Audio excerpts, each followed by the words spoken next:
Hello everybody, and welcome to the Thursday edition of Video Clips. And I guess this is a week where we're going to talk about cancer, but the inspiration for the research that I'm going to present to you today actually happened at our conference a couple of weekends ago when Dr. Tom Seyfried was talking about cancer and the terrible outcomes for many different types of cancer. And he made the statement that that often biopsy causes the metastasizing of cancer. And I had heard this before, and I remember seeing an article a few years ago and thinking someday I really need to look into this and see how serious this is and how often it happens and write a paper about it. So this provoked me to start doing that. So here it goes. Patients with cancer die of metastases, and this often happens after receiving what are considered successful treatments like surgery, chemotherapy, and radiation. And many times cancer patients are told, oh, you're cancer free, but it doesn't last very long. So oncologists often tell patients that the reason cancer recurs or metastasizes is that the cancer cells were scattered around the body and they weren't detectable before treatment began. But a growing body of evidence is showing that metastases might be due to diagnostic tests and treatments that disturb the tumor environment. And when I started looking into it, I was really kind of shocked about how much I was able to find on this issue. It's not like it's a big secret out there. Biopsy is a standard part of diagnosing cancer in order to determine the best treatment. And there are many different forms of biopsy. You can do a partial or complete removal of the tumor, that's considered a biopsy. It can be performed, biopsy can be performed via core needle biopsy or fine needle aspiration. The problem is that whatever you're doing, it's pretty easy to dislodge cancer cells from the tumors, which sometimes results in metastases. Once dislodged, the cancer cells can travel to nearby blood vessels via the interstitial fluid into the lymph system. The other risk is tumor seeding, which means that the cancer cells are dragged out along the needle track, causing cancer close to the original site or metastases into distant sites. Cells dislodged during biopsy or other procedures are referred to as metastatic seeds or circulating tumor cells, CTCs. CTC levels are higher in patients with metastasized cancer. They're associated with poor prognosis and higher mortality rates and are predictive of the progression of metastatic cancer and predictive of whether or not treatment will be effective.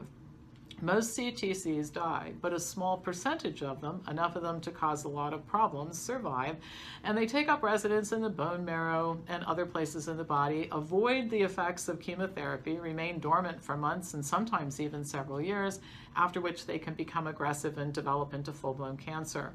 About 62% of breast cancer patients experience recurrence after the 5-year benchmark. 5 years of survival from diagnosis is the benchmark of success, and die of cancer due to recurrence and/or metastases. In a study conducted at John Wayne Cancer Institute in Santa Monica, researchers identified 663 patients with biopsy-proven invasive breast cancer who had sentinel lymph node dissection. Patients were biopsied using fine needle aspiration, large gauge needle core, or excisional procedure. The incidence of sentinel node metastases was about 50% higher in the women who had fine needle or large gauge biopsies compared to women who had an excisional procedure. The researchers concluded that this was due to mechanical disruption of the tumor by the needle used for biopsy. A research group at University Hospital in Lund, Sweden, reported 5 cases of percutaneous tumor seeding in the fine needle biopsies of abdominal malignancies. The researchers concluded that the procedure, meaning biopsy, should only be performed when it is absolutely necessary in order to determine treatment options.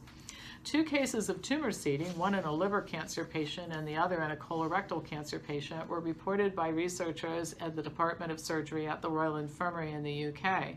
They wrote, quote, "The risk of needle tract recurrence of liver tumors should not be regarded as insignificant. A patient with hepatocellular carcinoma had a fine needle biopsy followed by surgery to remove the tumor and subsequently developed another tumor at the insertion site of the biopsy needle. Analysis of the second tumor after surgical removal showed that the second tumor was metastatic cancer that came from the first tumor. A review of 59 patients with hepatocellular cancer who underwent percutaneous needle biopsy as part of their diagnosis showed that 3 of them developed cancer along the needle track in the soft tissue and rib area. One of them required lung resection in order to remove the metastasized cancer. The researchers wrote, and this is a quote, "Percutaneous needle biopsy of suspicious hepatic lesions should not be performed indiscriminately because there is significant risk for needle track implantation." So already, I mean, I'm not finished yet. You're seeing there's a lot of evidence that suggests this. Analysis of data in patients who had liver resection due to colorectal cancer that had metastasized showed that 17% of them had evidence of tumor development along the needle tract from biopsy. Survival rates were worse in patients who had biopsies than for patients who didn't.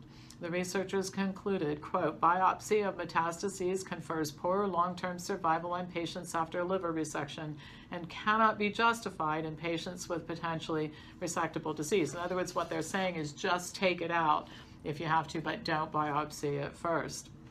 Case reports describing similar outcomes have been published in medical journals for parotid tumors, mesothelioma, squamous cell carcinoma, thyroid cancer, non-small cell lung cancer, head and neck cancer, and oral cancer.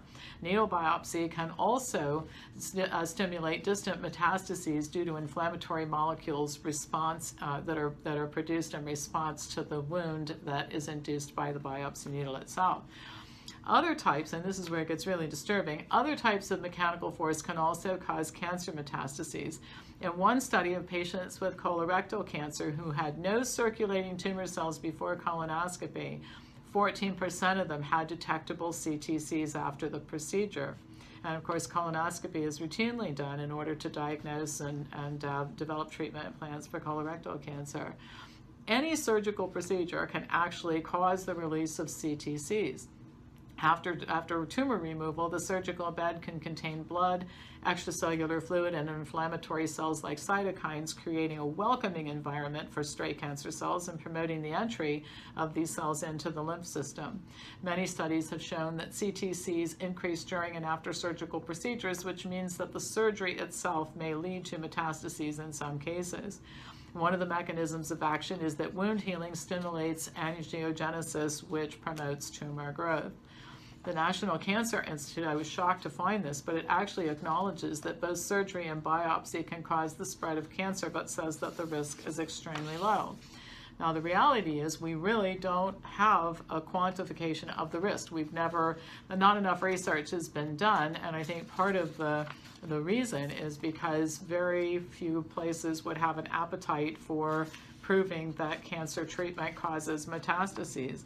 The number of studies, however, and case reports concerning this issue seem to indicate that the incidence is higher than previously thought. Some research groups have pointed out the risk is not insignificant.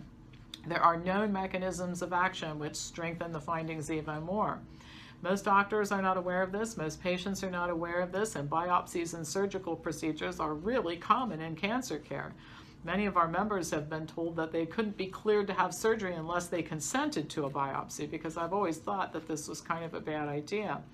I've never met a single person during the last 25 years who knew that there were risks associated with the procedure.